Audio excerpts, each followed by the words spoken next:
berjalan bersama Tuhan. Renungan diinspirasi dari Kitab Keluaran bab 17 ayat 8 sampai dengan 13. Lalu datanglah orang Amalek dan berperang melawan orang Israel di Rafidim.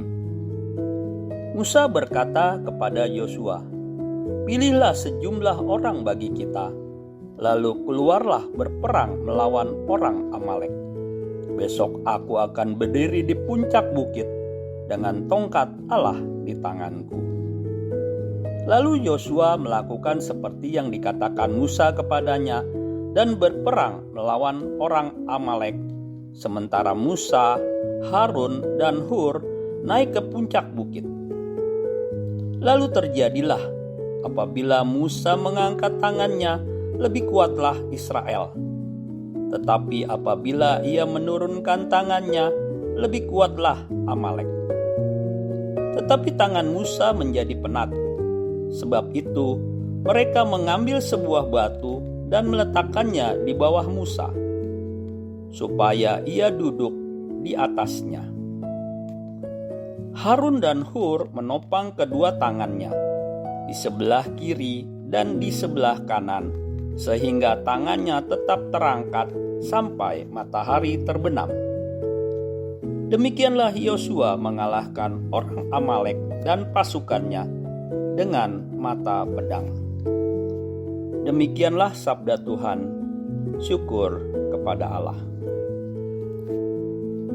Bacaan pertama minggu ini mengisahkan begitu besarnya peran Tuhan dalam setiap perjuangan hidup bangsa Israel. Meskipun bangsa Israel kerap kali mengkhianati Tuhan dengan menyembah ilah-ilah lain, Tuhan tetap menyertai perjalanan bangsa Israel sampai menuju tanah terjanji. Kali ini, bangsa Israel memperoleh kemenangan melawan orang Amalek melalui pimpinan Musa yang memiliki daya tahan dan keteguhan. Andil Musa dalam peperangan melawan orang Amalek banyak sekali. Stamina yang diperlihatkan Musa dalam mengancungkan tangannya, sekalipun dengan bantuan Harun dan Hur, sungguh luar biasa. Keberanian Musa inilah yang mengubah arah peperangan. Kendati sejumlah kegagalannya, Musa tetap digambarkan sebagai seorang pahlawan.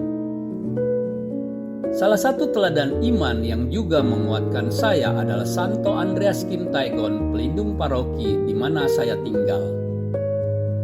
Beliau adalah salah seorang martir yang saya kagumi, yang peringatan wafatnya diperingati pada tanggal 20 September lalu.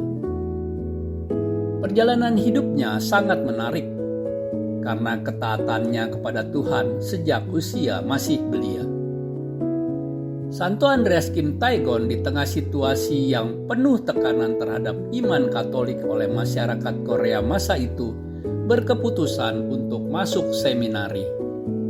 Semangat imannya berkobar mengikuti teladan orang tua dan para misionaris. Sampai pada akhir hidupnya, ia tetap setia. Dalam usia 25 tahun, ia disiksa dan dihukum pancung. Kita pun diharapkan dapat meneladan Santo Andreas Kim Taegon dengan selalu menyertakan Tuhan dalam setiap langkah hidup kita. Walaupun dalam kenyataannya tidak mudah, karena kerap kali kita tidak setia, jatuh ke dalam dosa yang sama. Namun Tuhan tetap setia jika kita mau berbalik dan berusaha hidup seturut kehendak-Nya. Dengan berjalan bersama Tuhan, kita dapat menemukan penghiburan, kekuatan, damai sejahtera, ketenangan, dan pengampunan. Marilah kita dengan tidak jemu-jemu selalu melibatkan Tuhan di setiap pergumulan hidup dengan senantiasa bersyukur, berdoa, dan mohon petunjuk-Nya. Dengan menyadari kita adalah makhluk lemah yang tidak dapat berjalan sendiri. Kehidupan ini adalah milik Tuhan, jadi berjalanlah senantiasa bersama Dia dalam persiaran hidup di dunia ini agar kelak dapat hidup kekal di kerajaan sorga. Allah yang Maha Baik, tuntunlah kami agar selalu menyertakan Engkau dalam setiap pergumulan hidup dan karya yang kami lakukan, sehingga dapat menghasilkan hal-hal yang baik bagi kami dan sesama, terutama untuk kemuliaan nama-Mu. Amin.